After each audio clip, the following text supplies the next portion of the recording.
Original. Original.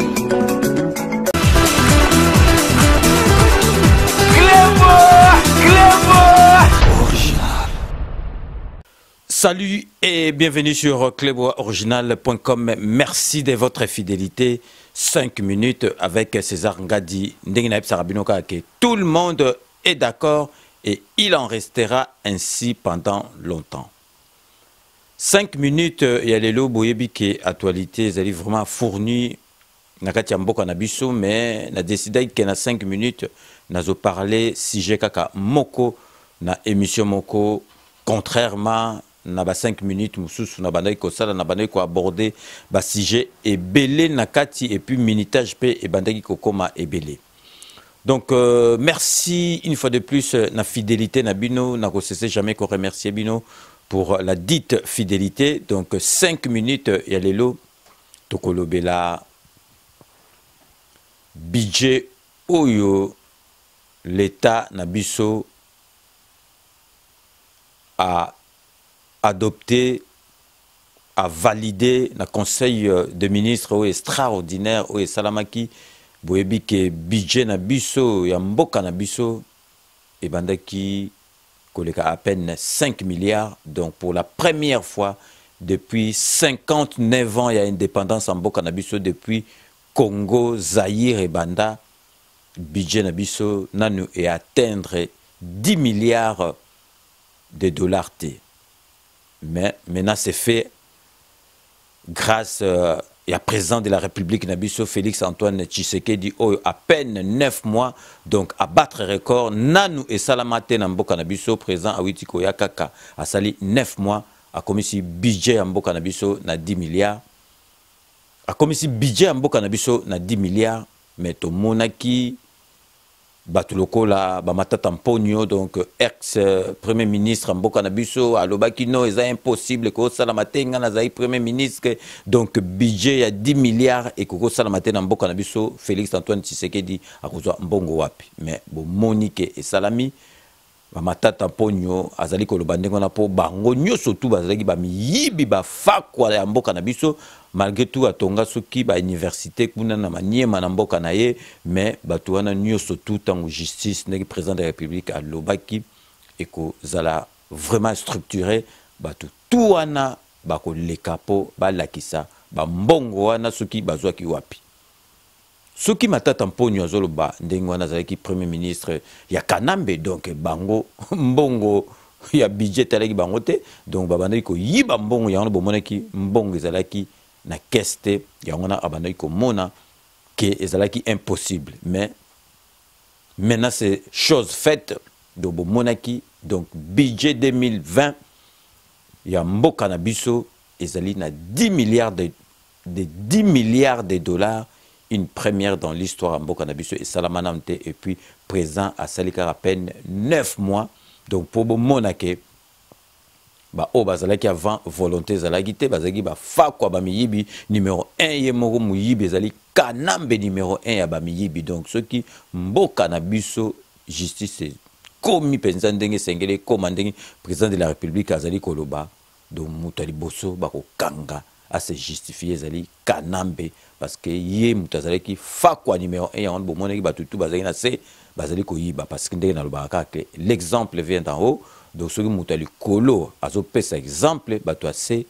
moyen basala makamba mabezate on bomoni ba ministre oyo bazali na gouvernement oyo moyen basala mabezate bango nyoso tout bazali na molongo parce que Félix Antoine Tshisekedi aza ko pesa exemple, et puis ndenge to psaki bino bango nyoso tout bakozala ba umbu ya peuple, parce que devise ya président na biso le peuple d'abord. Et puis, Bomonaka, à chaque sortie, peuple Mbelakaye, Félix Kobo Sanate, Papa Lobaki, le peuple d'abord. Et puis, à Kosale la payango. Mais avant de développer, si j'ai carotozanango, vraiment, to fongolango makasi, Nazali ko yebi sabino, bo yebi keto, zali toujours na mawa, bo yebi keto, witagi ko bungi sabatu. Ebele o bazalaki na kati ya cargo au président de la République à Freta Kipo na komema ba logistique na Kivu kuna na visite officielle au président de la République à Kendaki, donc Monique va retrouver débris avion, donc avion pensé panzani ndenge to bande ko s'attendre au panzanate et katani, donc sikoyo tozela enquête salama to pesa temps na temps to monape avion oyo to monaki Air France ekoyaki na Libye moni enquête ndenge umelaki parce que enquête il faut basalango malamu to tika ko polémique na liwa ya batu et puis le ko pesa biso mawa na passe na motema ndenge na bisaki bino congolais akoma motema mabe na niveau moko to yebite ndeka na lobaka ke soki to komi na niveau oyo ezali faute ya Fayulu parce que Fayulu muta diviser batu ba komi kam susu nani or soki Fayulu dès le départ a reconnaître ki défaite na ye mais le bon moment la peta ba FC so mbele ba tchaka munoko bazo tchate mbele Fayulu na muninga ne bango ensemble donc mais Fayulu mutu asali division oyo ndenge nazako le bozo mona ke avion ezali ya ba congolais mutu ba kufi na kati mais congolais ye moko azali ko seka ba congolais oyo ba kufi na kati ya avion baninga nei ba kufi au moment où ba mboka mususu bazali ko tindela biso ba condoléances pour ba partager maona biso. Est-ce que c'est normal? Congolais ye moko azali ko sepela na liwa ya bandekone ba congolais et puis ba misusu bazo ke de très loin na koloba ke ba okutu bazali na katité donc bazo souhaiter ba misusu ba bikaki na avion o ya avion mususu fait quoi ya poids et bon ma misusu ba bikaki vraiment ezali pasi na mawa na motema donc tozela tokende vite ndenge basi ba retrouver ba carcasse oyo ya avion oyo koyaki donc vraiment banquette est en cours tokoye ba eloko nini elekaki donc une fois de plus vraiment tozo souhaiter ba condoléances na biso vraiment le plus attristé le plus ému na ba famille oyo ba perdre bato na bango na kati ya makambo avion ekoyaki na kati kuna basalaki kaka moins d'une heure du temps donc avion boyebi avion ezali moyen de transport moko le plus sûr na ba moyen de transport moko le plus sûr na ba moyen surtout mais ya onde soki sali mbeba estikaka ba dégâts ya makasi donc sikoyo tolingi tozongela kaka makambo tolobaki ya budget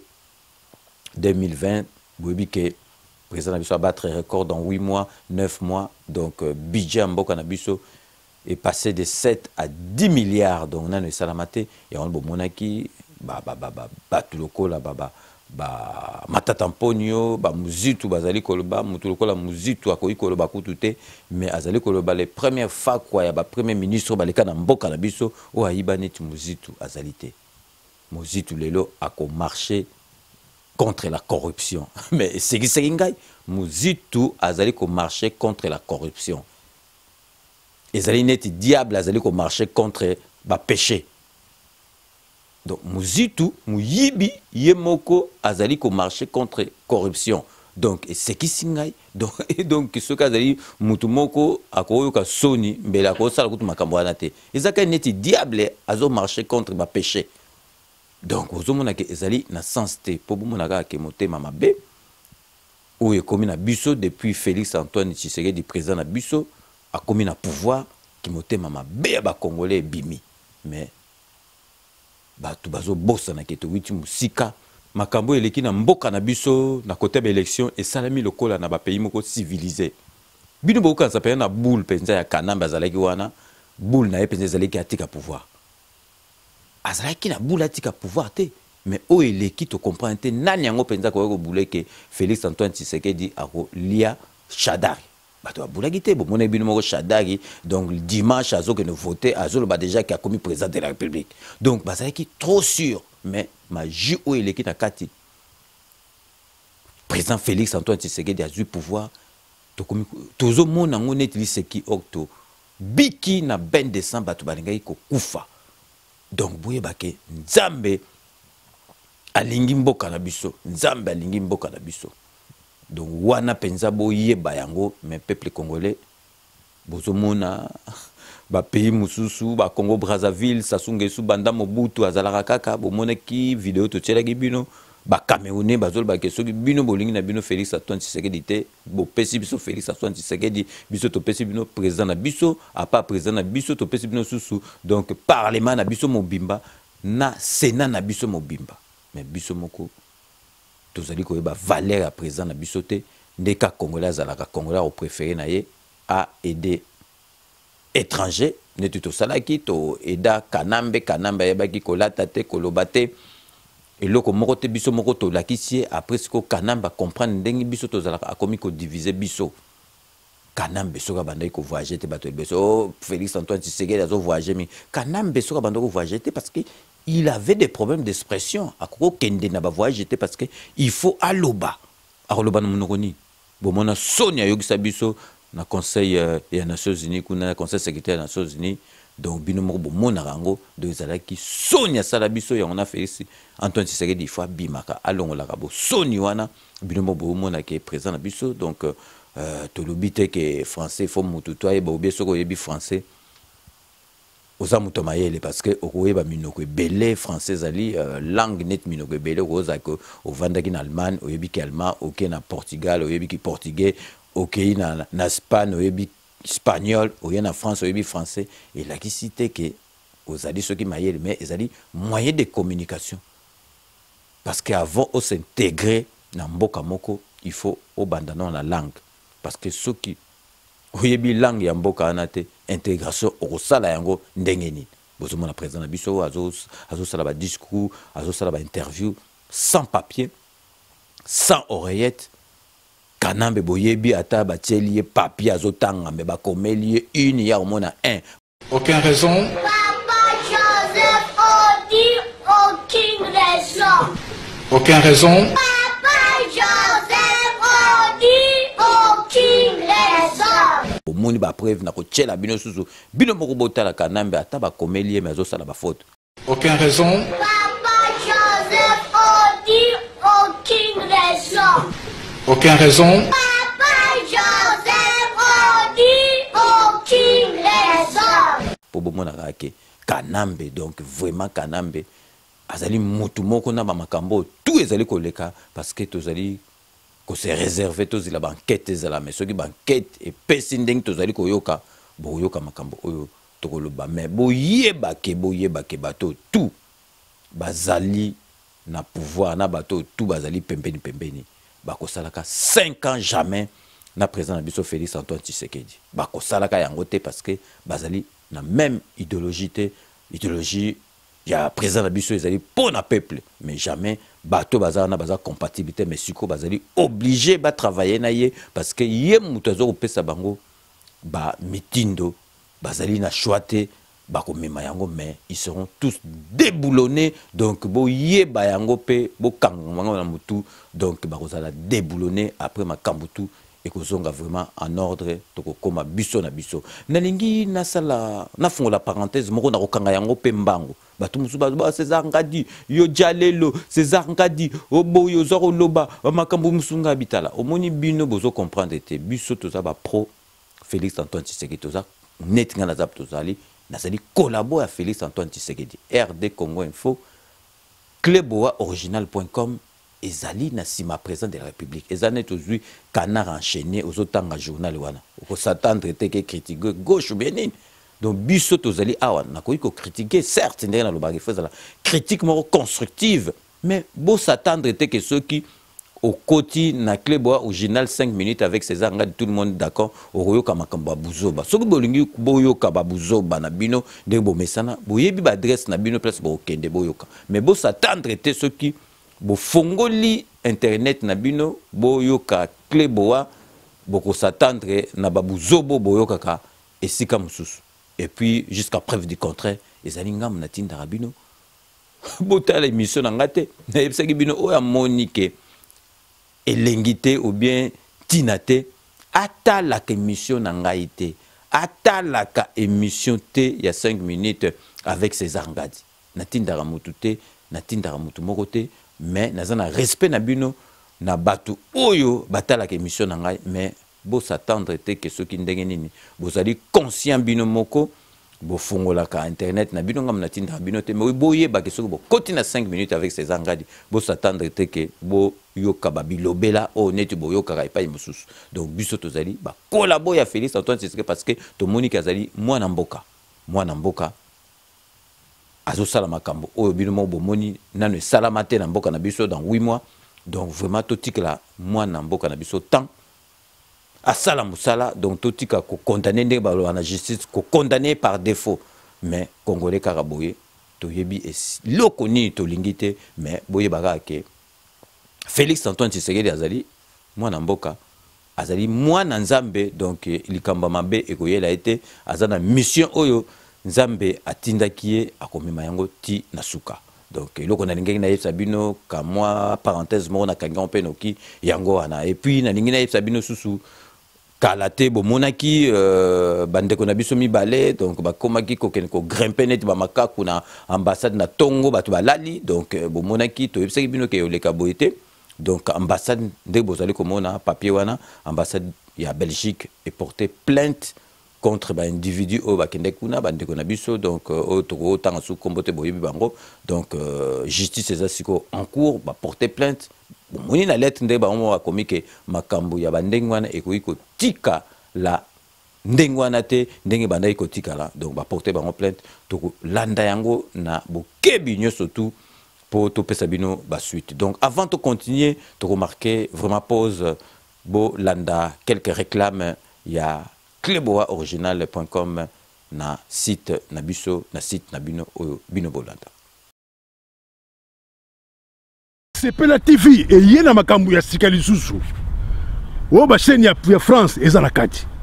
ba chaîne ya Congo eza na kati ba chaîne ya Londres eza na kati o ngomona makambu ya politique ya sika o parti AA eza na kati o parti BB o CFAIO eza na kati ya Sepela TV bouquet comme ya muke boye o tina poche voyager na ngokeno partout lingi na bouquet ya Sepela TV mais ma biso n'engozo mais ma biso on a 4K machine ma daka Sepela TV. Bienvenue dans le monde de Sepela TV. Sepela TV est le décodeur qui vous permet de suivre les chaînes du Congo en direct de la diaspora. Et oui, du nouveau au Congo, bana kin bana poto partout dans le monde. Émission la bino bozela qui a trop scola show déjà na kati Congo, précisément dans la ville au Congo, bana kin bana poto partout dans le monde. Émission la bino bozela qui a trop scola show déjà na kati Congo, précisément dans la ville de Lubumbashi avec votre servante Skola Ikuku. Akash ndezala kaka hein. Osenga mino poussa na mukie afanda. Vous me verrez bientôt sur Cléboa original de César Ngadi Cléboa. Hein? Diego Ka, on a bien que Diego Ka pour découvrir ma solango et tout le monde est d'accord. Eh bien, chers amis, chers mélomanes, suivez l'émission de Skola Show, l'émission Skola Show de Skola Ikuku Akash, Bandeko Bolimo. Pour la basango ya mindule, pour la basango ya politique, basango ya art, ba programme surtout, suivez l'émission Skola Show, ya Skola Ikuku Akash. Et oui, du nouveau au Congo, bana kin bana poto partout dans le monde. Émission la bino bozela qui a trop Skola Show déjà na kati Congo, précisément dans la ville de Lubumbashi avec votre servante Skola Ikuku Akash ndezala kaka hein. Osenga mino poussa na mukie afanda. Vous me verrez bientôt sur Cléboa original de César Ngadi Cléboa. Hein? Diego Ka, on a bien que Diego Ka pour découvrir ma solango et tout le monde est d'accord. À travers cette émission, bon, on a une surprise de Belé. Hein? Nous allons vous montrer, vous allez voir, vous allez comprendre et vous allez découvrir. Donc comprendre, voir et découvrir. Hein? Des alakats ko sepel sabino comme d'habitude. Ba conseil pe ba remarque na bino za welcome na émission na bino, Bino boito landa donc basport bo mesana ko landa et puis nazali ko beta CT bino bo moni boyebi ke cleboaoriginal.com biso site na biso to salaka ben mission o vraiment que batu mususu ba mesana ba mission mususu mais na internet boyebi congolais linga mingi buzoba soki ba komi boya ba sali boyo moni buzoba mais biso to zali vraiment site o to ko zala vraiment ostentatoire te donc tous à la prétentieuseté na kanisi na site na biso tout cela ba émission littéraire tout ça là émission il y a droit tout ça là émission bolandaka ya santé avec Monganga Jean-Paul lelo to fongoli motema na biso to kotisi évangéliste munene oboyebi mama Kalanga ako salela bino émission oyo babengi chrétienne be mission oyo bokomona ba témoignage ya ndenge na ndenge po boyeba makambo nini ya bondoki ya makambo moko kutu bokoki ko imaginer te oyo koleka oyo elekaka na communauté na biso donc vraiment boyamba mama Kalanga déjà boyamba ke malamu parce que bomona ke alekaka mingi na 5 minutes avec César Ngade avec invité donc d'ailleurs na pesi bambote belé na patriotisme na ya zali et puis na ba analyse na ya salaka oyo batu ba sengaka aleka mingi donc akozala na biso souvent na émission mosusu d'ici tocha mois prochain ekozala déjà opérationnel. Sikoyo to comme presque à la fin ya émission na biso na lingina lakisa bino bota la motivation ba instituteur o ba benga bango ba monsieur ba instituteur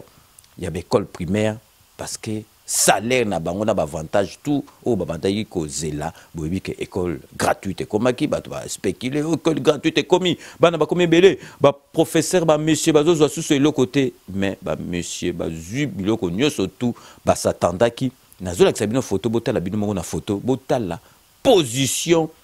instituteur o azo komana tableau botala position azanango ezali position moko ya motivation. Donc il y a salaire na ebi ke na suka sansa zo ba $450 bota la position o na zongi bino bo na photo position o instituteur o azui na lera kanambe ben instituteur ko zo position bote po ko kweya na nzala ben instituteur bazaki avandi net mutango kufa ndenge ni instituteur o pesa bana mayele ye moko liete ye moko zana ba problème mutu mais bozo mona na zongi bino su bota l'instituteur o ah mais non mais position oyazui eza jeté parce que comme motivé donc azo kende musala avec motivation parce que ibina suka sanza azali kozwa mbongo na ye oyo et koki parce que talakaka mutu azo pesa mwana ye mutu ezali na le côté azo pesa ye mayele il faut azala na ba condition ya bien parce que oyo président de la République na biso Félix Antoine Tshisekedi azali koloba yango yo pe azali kosalela pe akosalela ka yango parce que a prometaka te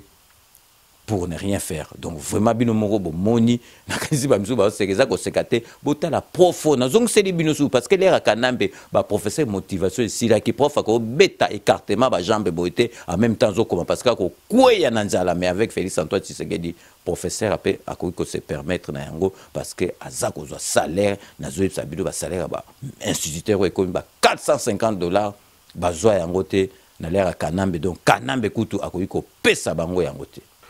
Donc, comme presque à la fin, il y a émission de Bisson de Lobaka. Je vous laisse le soin d'en tirer vos conclusions et de me faire parvenir vos commentaires, comme d'ailleurs vous en avez l'habitude de faire. Donc, on a rebêté c'était en guise de conclusion, on a récapitulé le sous Boyebake. Donc, budget na Bisso et Mboka na Bisso en 2020 et l'ongwe na 7 milliards et Mati na 10 milliards. Batu bandimaki te ataba mata tamponyo. Ex-premier ministre na biso oya ba mi yibi parce que mbongo bandaki kokota na keste ba muzitu ba mata tamponyo bandimaki te o Félix Antoine Tshisekedi ya 8 mois kaka boya kozwa 10 milliards ya budget 10 milliards ko sala mate bomonaki na dernier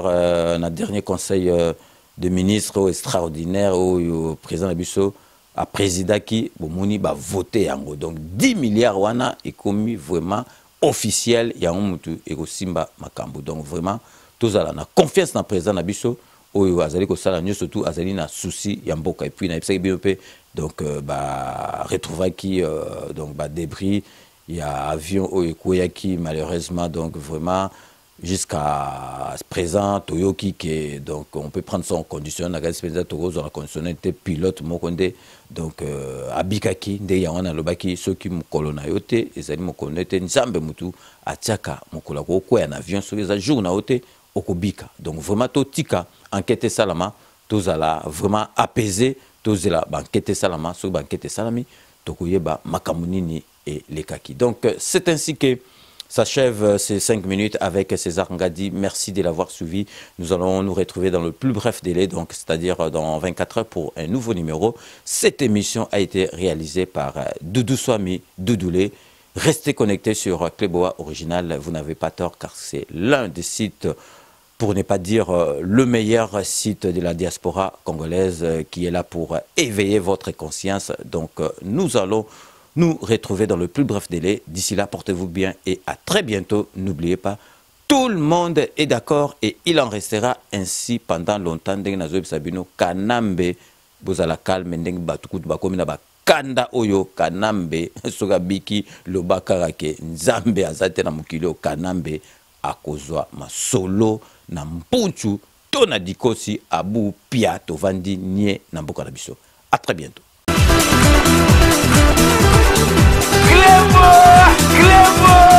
Original.